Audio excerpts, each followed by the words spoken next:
SR shopping mall తో సంక్రాంతి లక్ష్మి మీ ఇంటికి పండగ కళ సరికొత్త కలెక్షన్స్ మీకోసం ఎస్ఆర్ షాపింగ్ మాల్ అందరికీ సంక్రాంతి శుభాకాంక్షలు.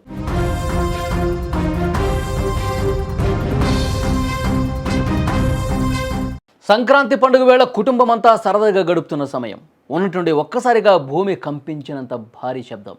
ఏదో బాంబు పేలిందనుకుని జనం భయంతో పరుగులు పెట్టారు. చూస్తుండగానే ఆకాశంలోకి దట్టమైన పొగ, ఎగసిపడుతున్న మంటలు.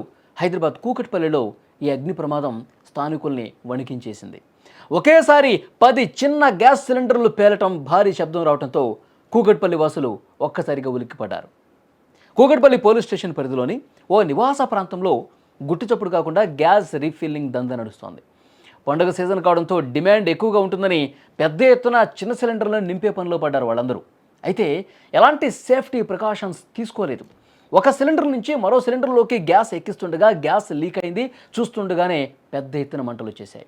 ఆ మంటలు పక్కనే ఉన్న మిగతా సిలిండర్లకు వ్యాపించడంతో ఒకదాని తర్వాత ఒకటి మొత్తం 10 సిలిండర్లు ఒక్కసారిగా పేలిపోయి పువ్వెత్తున మంటలు ఎగిసిపోయాయి. ఆ పేలుడు ధాటికి మొత్తం కూడా ఆ ప్రాంతం ఒక్కసారిగా భూమి కంపించినంత షేక్ అయినటువంటి పరిస్థితి. అదృష్టవశాత్తు ప్రాణ నష్టం తప్పింది. ఉన్నట్టుండి జరిగినటువంటి ఈ ప్రమాదంతో స్థానికులు చాలా భయపడిపోయారు. వెంటనే అగ్నిమాపక సిబ్బందికి ఫోన్ చేశారు. వెంటనే హుటాహుటిన వాళ్ళు అక్కడికి చేరుకున్నారు. మంటలను అదుపు చేసే ప్రయత్నం చేశారు. మంటలు పూర్తిగా అదుపులోకి వచ్చాయి. కానీ ఎవరైతే ఎలాంటి పర్మిషన్స్ లేకుండా అక్కడ గ్యాస్ రీఫిల్లింగ్ చేస్తున్నారో వాళ్ళందరి మీద కూడా కేసు నమోదు చేస్తున్నటువంటి పరిస్థితి. ఎందుకంటే జనావాసాలు ఎంత భయకంపితులైపోయినటువంటి పరిస్థితి. నిజంగా ఎగిరి పడ్డటువంటి ఆ గ్యాస్ సిలిండర్లన్నీ జనావాసాల మీద పడుంటే, ఆ మంటలు పక్క నివాస ప్రాంతాలకు వ్యాపించి ఉంటే ఎంత ప్రమాదం జరిగి ఉండేది.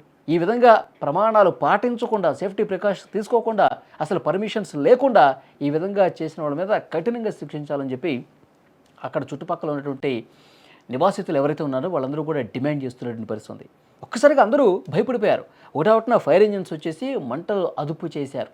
ఫైర్ ఇంజిన్స్ కొద్దిగా లేట్ అయినా సరే పక్కన ఉన్నటువంటి బిల్డింగ్స్కి, పక్కన ఉన్నటువంటి నివాసాలకి మంటలు వెళ్ళే అవకాశం ఉంది కదా. ఒక్కసారిగా ఆ సిలిండర్లు మొత్తం కూడా పేలిపోయి ఉంటే ఇంకా ఎంత భయానకమైనటువంటి పరిస్థితి అక్కడ ఏర్పడి ఉండేది.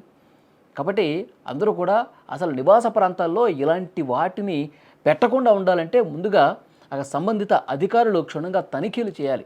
లేదంటే చుట్టుపక్కల ఎవరైనా అనుమానం ఉంటే కనుక ఇక్కడ వీళ్ళు ఎందుకు ఈ పని చేస్తున్నారని ఎవరైనా చూస్తే కనుక వెంటనే అధికారులకు వాళ్ళైనా కంప్లైంట్ చేయాలి. అప్పుడు మాత్రమే ఇలాంటి ప్రమాదాలను నివారించగలం. నిజంగా కూకట్పల్లిలో గత రాత్రి జరిగినటువంటి ఈ ఘటనతో ఒక్కసారిగా అందరూ ఉలిక్కిపడ్డారు.